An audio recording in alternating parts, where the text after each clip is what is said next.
สวัสดีครับวันนี้มาพูดถึงตัว OSD เมนูก็คือตัวที่เมนูที่อยู่บนหน้าจอของ Barco วันนี้เรามาพูดถึง MDMC 12133ก็คือ12ล้านพิกเซล33นิ้ว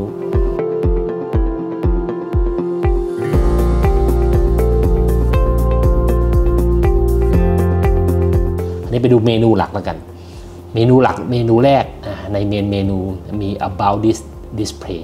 ทุกครั้งที่อยากจะรู้ว่า display นั้นเป็นซีเรียลอะไรเวอร์ชันไหนเฟิร์มแวร์เขาทำมาแต่เมื่อไหร่ resolution physical size มันจะมีทั้ง native resolution คือ resolution ทั้งหมดทั้งหน้าจอทั้งหมดserial number แล้วก็ part number หลักๆก็ดูไว้เวลาเราไปส่งเคลมสินค้าคงจะบอก serial รุ่นมาตรงกันหลังจอหรือเปล่านะครับที่1อันที่2ก็คือ status ที่จะบอกอะไรบ้างมันจะบอกว่า display ตัวเนี้ยเปิดมานานแล้วอย่างactual display oriented มันเป็นแปลว่า display มันอยู่ในโหมดอันไหนจริงๆมันแนวตั้งได้ด้วยมันจะเป็นแนวนอนได้ด้วยนี่ landscape ก็เป็นแนวนอน display runtime ในนี้บอกว่า display runtime หน่วยเป็น h แบบ hours หมายความว่ามันเป็นชั่วโมงตัวนี้171ชั่วโมงนะจอเพิ่งใหม่เปิดได้รอบละชั่วโมงเพราะนั้นเราจะนับเป็นชั่วโมงขณะเดียวกัน backlight runtime 155ชั่วโมงทำไม display runtime กับ backlight runtime ถึงแตกต่างกัน display runtime คือเครื่องเปิดเสียบปลั๊กต่อให้ไม่ได้เปิดเครื่องแต่เครื่องเสียบปลั๊กมันก็จะนับอยู่ backlight runtime หมายความว่าตัว backlight เนี่ยมีการนับเวลาความสว่างของหน้าจอแม้กระทั่งหมอไดแอคอยู่ในขณะที่เครื่องมันอยู่ในสกินเซเวอร์ที่ไม่มีแสงมันจะดับจอมันเองเพราะฉะนั้นไอ้ตัวเนี้ยจะนับเฉพาะ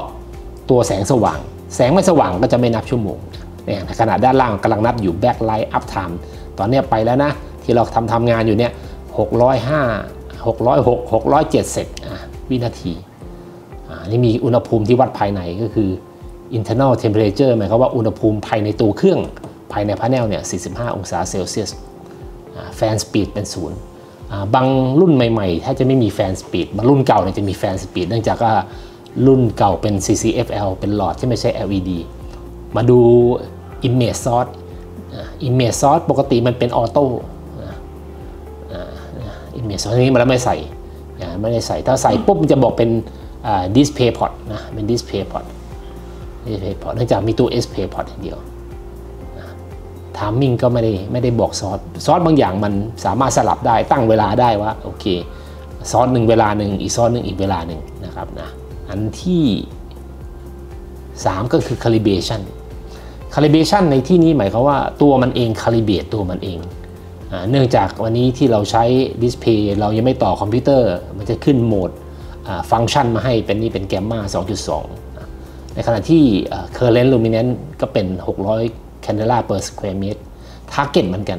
เราสามารถเลื่อน target ได้นะให้ target มันสูงเท่ากับสเปคของจอทั้งจอตัวนี้สูงถึง 2,000 candela per square meter เพราะนั้นไอตัว12ล้านพิกเซลก็สามารถดันไปถึงความสว่างค่อนข้างเยอะแต่ที่บอกยิ่งสว่างเยอะแล้วไม่ได้ใช้งานจอก็จะเสื่อมคุณภาพได้เร็วเพราะฉะนั้นเขาก็ตั้ง target อยู่ที่ประมาณ600 candela งานเมมโมงานเอ็กซเรย์ทั่วไปงานไดแอคต่างๆ600ถือว่าเพียงพอก็สามารถใช้งานได้ระยะเวลายาวนานนะครับนี่ก็จะบอกเครื่องฟีเจอร์ต่างๆว่าใช้กับงานกับห้องไหนซึ่งพวกนี้สามารถเซตอัพได้แต่ QA Web แต่โดยปกติเราก็จะเห็นว่ามันทำงานอยู่ในฟีเจอร์ที่เครื่องไม่ได้ต่อกับ PC เพราะนั้นถ้าเครื่องที่ต่อจาก PC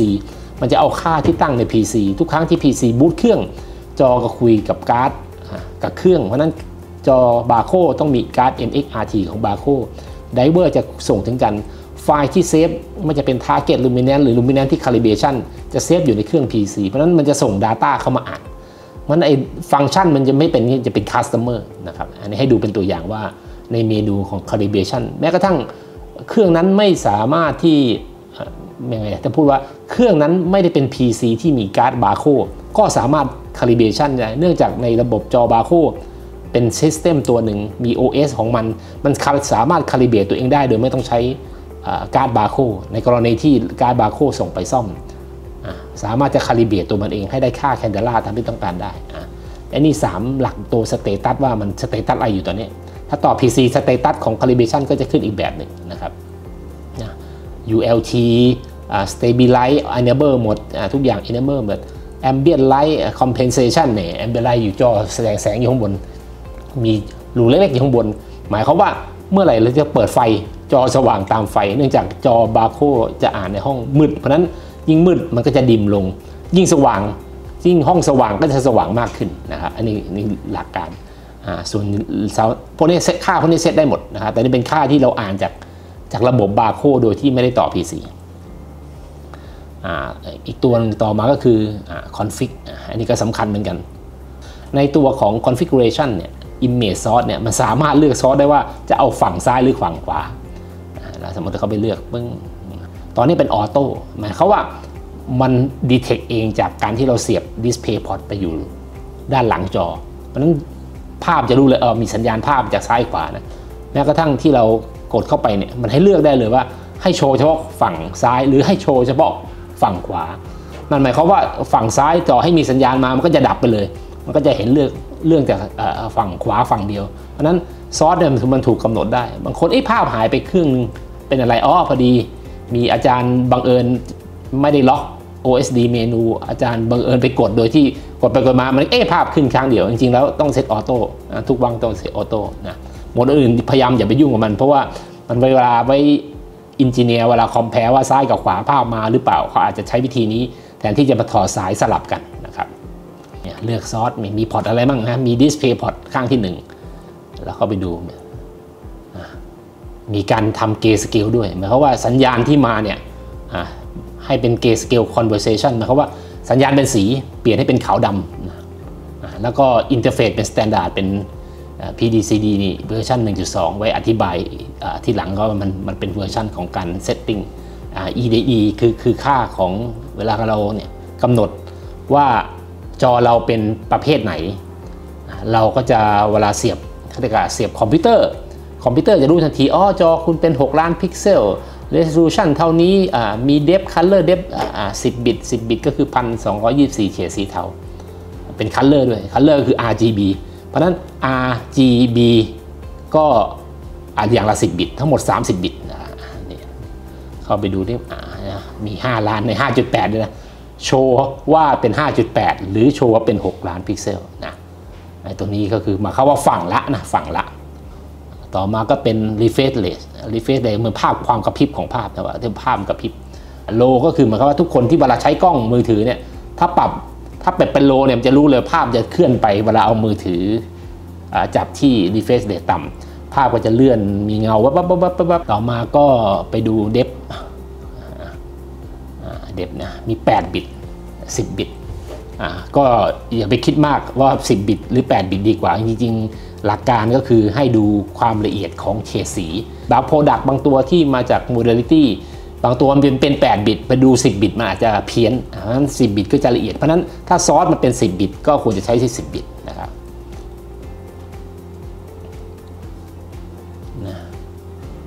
นี่เขา use blue channel มันมีนะ red channel green channel มาเปลี่ยนสีแดงตัวนั้นนะ channel สีแดงเนี่ยให้มันออกเป็นสีขาวดำแทนเปลี่ยนสีเขียวให้ออกสีขาวดำแทนเลือก conversion หมายความว่าแทนที่จะไปออกสีแดงให้ออกเป็นสีขาวดำคือสีสว่างหรือ luminance เพราะนั้นอย่างที่บอกว่าจอมันเป็นจอสีเอาไปใช้งานด้านวิเคราะห์หรือ diact หรือวินิจฉัยเพราะนั้นบางอย่างเนี่ยเขาไม่อยากให้มันสีแดงให้สีแดงให้เป็นสีสว่างมันก็ใช้โหมดนี้ในการควบคุมตั้งแต่แรกถ้าในกรณีที่ระบบแพ็คไม่ได้มีซอฟต์แวร์ในการบริหารจัดการภาพนั้นนะครับอันนี้ก็เป็นเวอร์ชันของ Input Source เวอร์ชันของเคเบิลหรือตัวพอร์ตที่มาต่อกับตัว Display Port เพราะเป็นเวอร์ชัน 1.2 หรือเวอร์ชัน 1.1 นะเหมือนกัน Display Port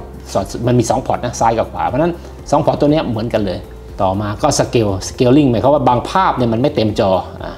เราก็การทำการขยายตอนนี้ Disable อยู่ต่อมา Calibration คอมพิวเตอร์ไม่มีการ์ดต่ออย่าใช้การ์ดยี่ห้ออื่นก็ตามหรือใช้ต่อตรงๆก็ได้ถ้ามันมีไดเวอร์ที่สามารถไดความละเอียดได้12ล้านเพราะฉะนั้นประเด็นคือความสว่างมาตรฐานจาก QA Web มันจะไม่มาถึงตัวจอเพราะว่า QA Web มัน calibrate ที่ความสว่างเท่านี้compliant เท่านี้เมื่อไม่มีการ์ดแล้วต่อตรงๆ ถ้าไดเวอร์ได้ถึงต้องมาทำตรงนี้มันหมายความว่ามันคาลิเบรตตัวเองได้นะมันสามารถคาลิเบรตตัวเองมาได้ตอนนี้เราที่คาลิเบรตที่600นะที่ทาร์เก็ตเราจะตั้งสว่างแบบนี้ก็ได้แต่ว่าเราใช้เป็นเขาเรียกว่าฟังก์ชันที่อยู่ในเครื่องเป็นไดนามิกแกมมานะเป็นเนทีฟมีแกมมา 1.8 มีไดคอมยูเซอร์ไดคอมจะเปิดเมื่อไหร่ยูเซอร์ไดคอมก็จะเกิดต่อเมื่อเราต่อกับ PC แล้ว PC รัน QA Web รัน QA Web เสร็จ QA Web จะทำการคาลิเบรตจอและเซฟไปใน PC ทุกครั้งที่เปลี่ยน PC ใหม่ต้องมารัน QA Web ใหม่ก็คือ calibration ใหม่แต่กรณีที่เรามี PC ตัวอื่นที่มันสามารถทำไดเวอร์ได้12ล้านพิกเซลหรือข้างละ6ล้านเราต้องมาเลือกโหมดที่เป็นไดคอมแสงหน้าจอสมมติคุณเปิด Windows อยู่คุณเปิดแพ็กอยู่คุณเปิดอะไรอยู่ทุกครั้งที่คุณเลื่อน1คลิกเนี่ยแสงหน้าจอมันจะเปลี่ยนต่อมาก็คือ luminance target เราก็สามารถตั้งได้จาก600เนี่ยต่ำสุดของมันนะสูงสุด 1,200 นี่ก็สว่างแสบตาเลยต่อมาก็เป็น color setting เนาะ blue beige native white user ปรับแสงเองเลยปรับแสงเนื้อฟิล์มให้มันใกล้เคียงกับสิ่งที่อาจารย์มีประสบการณ์เพราะนั้นอาจารย์ที่มีประสบการณ์ blue beige เขาก็จะไปใช้ blue beige ก็จะเลือก blue beige ambient ก็คือแสงรอบข้างมัน on off ได้ไหมมัน on off ได้มันมีโหมดได้ว่าห้องเนี้ยเราทำอะไรดู CR เหรอ CRDR หรือดู Memo ห้องเราก็เลือกเลยมีหมดเลย CT MRI หรือเป็น Staff Office เป็น Clinic View เป็น Emergency Room Operating Room มันแต่ละห้องเนี่ยความสว่างมันจะในกรณีที่มันไม่ได้ต่อคอมพิวเตอร์ไม่มีค่าคอนฟิกต่างๆเพราะฉะนั้นทุกอย่างมาเซตจากเมนูว่าคุณห้องอะไรถ้าเป็นห้องออฟฟิศเนี่ยง่ายๆเลยดูมันสว่างขึ้นทันทีเลยต่อมาก็คือเป็น Ambient Light Compensation ก็คือว่าจะให้ชดเชยไหมเวลาแสงที่มันดรอปลงแล้วก็จอก็ดรอปลงด้วยถ้าแสงสว่างขึ้นจอก็สว่างขึ้นตามด้วยเนื่องจากมันเป็นภาพไดแอกเพราะนั้นความละเอียดของภาพของฟิล์มที่ผ่านแสงมาอย่างน้อยมันก็มี1024เฉดสีเทาละนั้นตาอาจจะมองไม่ถึงแต่ถ้าว่าแสงมันสว่างเกินไปไอ้เฉดต่างๆมันอาจจะลดทอนเพราะนั้นแสงมันก็จะปรับไปพร้อมกับแสงของห้องส่วนใหญ่ enable ไว้แสงสว่างตาม disable ก็ได้ครับสำหรับคนที่ต้องตั้ง target ต่ำๆอะไรมาแล้วไม่เคลื่อนที่ไปที่ห้องนู้นห้องนี้ก็ไม่จำเป็นต้องไปตั้ง enable viewing mode ก็คือหมายความว่าคุณดูอะไรคุณดูภาพหรือคุณดูตัวหนังสือภาพกับตัวหนังสือบางทีว่าทำไมอ่านตัวหนังสือไม่ค่อยคมภาพคมกิบเพราะว่าบางอันนี่มันเอาไปใช้ดูภาพจริงๆไม่ได้ดูตัวหนังสือนะ illuminance คือหมายความว่าเราสามารถที่จะปรับสว่างบางส่วนนะว่าตัว12ล้านเนี่ยสามารถใส่ฟิล์มก็ไม่ได้เลยใส่ฟิล์มก็เอามีฟิล์มเอ็กซเรย์จริงๆไปวางแถบบนหน้าจอจริงๆบนจอของ12ล้านจะมีตัวคล้ายๆคลิปเปอร์วางอยู่บนขอบจอแล้วเอาฟิล์มที่จริงๆไปเทียบตอนนี้พอกดปุ๊บมันจะมีแสงสว่างขึ้นมาตัวหนึ่งสามารถให้ทั้งสกรีนเลยทั้งจอเลยให้สว่างเพื่อจะเทียบสว่างหรือเฉพาะบางส่วนเนี่ย small film สกรีนฟิล์ม large film เนี่ยเพื่ออะไรเพื่อเอาฟิล์มไป attach เอาฟิล์มไปต่อขนานกับดูเช่นดูดิจิตอลแล้วเสร็จแล้วอีกฝั่งหนึ่งดูฟิล์มมันก็จะเกิดภาพขึ้นมาฟิล์มโพซิชันอีกตัวก็คือหมายว่าไอตัวคิปเปอร์ที่เราวางไว้ขอบจอให้มันอยู่ตรงไหนมันอยู่ซ้ายอยู่ขวาไลท์ไซด์ท็อปไลท์ไซด์ท็อปไลท์พาวเวอร์แมเนจเมนต์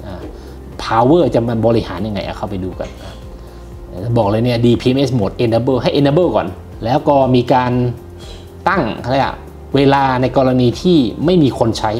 ตั้งโหมดที่มัน Sleep Mode เขาเรียก Sleep Mode ตั้งเวลาได้เช่นตั้งแต่2 second เมื่อกี้ไหมดับจนถึง18ชั่วโมงดับเพราะว่าจอเนี่ยมันจะปิดเองในหลังจาก18ชั่วโมงดับเองได้โดยที่ไม่ต้องไปพึ่งสกรีนเซิร์ฟเวอร์มันสามารถตั้งเพื่อเซฟแบ็คไลท์รันไทม์ความสว่างที่มันใช้งานตลอดเวลาและทำให้จอมันร้อนเพราะนั้นเพื่อจะลดความร้อนในจอเพื่อจะประหยัดไฟเพื่อจะยืดอายุการใช้งานของจอเพราะนั้นการตั้ง DPMS กับการตั้งเวลาImage เนี่ยให้อยู่ได้ไม่เกินกี่นาทีแล้วเสร็จแล้วดับไป Display Power Down Delay หมายความว่าถ้าเมื่อไหร่ Enable คุณปิดเครื่องแล้วมันยังไม่ปิดทันทีมันค่อยๆใช้เวลาค่อยๆลดความสว่างลงแล้วค่อยๆดับถ้าปิดทันทีอากาศจะเย็นแล้วมาเปิดใหม่อากาศจะร้อนกับเย็นเนี่ยการระบายความร้อนบนจอมันยังไม่ทันได้เย็นเลยมันกลับมาร้อนอีกแล้วมันจะเกิดไอน้ำบนหน้าจอไม่ใช่ดับไปเลยอย่างเงี้ยมันก็จะยืดอายุการใช้งานได้ค่อนข้างยาวนานปุ่มคอนโทรลเนี่ย มันสามารถ disable enable ได้ไปกดผิดนี่ปุ่มใช้ไม่ได้เลยนะกดปุ่มพวกนี้ไม่ได้เลยเพราะว่ามันคอนโทรลอยู่indicator light เนี่ยไอไฟที่เป็นขึ้นสีส้มๆเนี่ยไปปิดมันก็มองไม่เห็นมันปิดอยู่บางทีมันปิดไฟไม่ขึ้นมันยังปิดอยู่อย่างเงี้ยอย่างเป็นไปกดปึ้งเนี่ยมันมีปิดกับเปิดออโต้ใช่ไหมมีปิดกับเปิดเนี่ย power ให้เปิดให้เห็นไฟ disable คีย์ออโต้หมายความว่ามันดับเองแล้วมันก็เปิดเองเวลาเราสัมผัสนะไอ้คือปุ่มเราเนี่ยเมนูนะเป็นภาษาอะไรเท่านั้นเองมีให้เลือกเยอะเลยนะมีทุกภาษาเกือบทุกภาษายกเว้นภาษาไทยไม่มีนะอะไรก็คือแสงที่มันเป็นเขาเรียกว่าซอฟต์โกลฟอยู่ด้านล่างนะอยู่ด้านบนด้านหลังเพื่ออะไรเพื่อจะเวลาจะอยู่ในห้องมืดอยู่ประมาณ10 ลักแสงสว่างจะน้อยมากเพราะฉะนั้นไอการที่เอาตามาจ้องอยู่ที่หน้าจอตลอดเวลาเนี่ยมันค่อนข้างแสบตาเขาเลยจะมีเอกสารบางอันที่ต้องวางใต้โต๊ะหรือด้านหลังมันเป็นที่มืดแล้วมันจะไม่ให้อะไรกันสายตามันไปโฟกัสที่ไม่เยอะเกินไปเขาเลยเอาแสงมาช่วยด้านล่างและด้านบนของจอที่บอกให้เลยว่าให้แสงสว่างเท่าไหร่ enable ไหม enable หมายความว่ามันกดปุ่มนี้ปุ่มเดียวไม่ต้องไปนั่งเข้าเมนูความสว่างขนาดไหน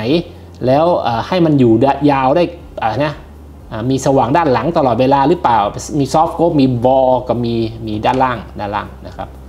อินจิเนียร์ต้องมาใช้โหมดนี้ก็จะเป็นโหมดที่เข้าไปนะทำการรีเซ็ตอัปเกรดเฟิร์มแวร์ทำให้เครื่องเหมือนใหม่เหมือนถ้าครั้งที่แรกที่ซื้อมาเลยว่าคอนฟิกต่างๆความสว่างนู่นนี่นั่นอะไรก็แล้วแต่ก็จะใช้โหมดนี้ล็อกอินเข้าไปเพื่อทำการรีเซ็ตหรือแม้กระทั่งทางบาโคมีการอัปเดตเฟิร์มแวร์ตัวใหม่เพื่อให้จอมีประสิทธิภาพมากขึ้นก็ต้องใช้โหมดนี้โดยการที่มีรหัสเข้าไปโดยที่อินจิเนียร์ทุกคนที่เป็นอินจิเนียร์ของบาโคก็จะรู้วิธีการเข้าไปรีเซ็ตตัวนี้นะครับโอเคนี่คือเป็นเมนูของ MDCC 12133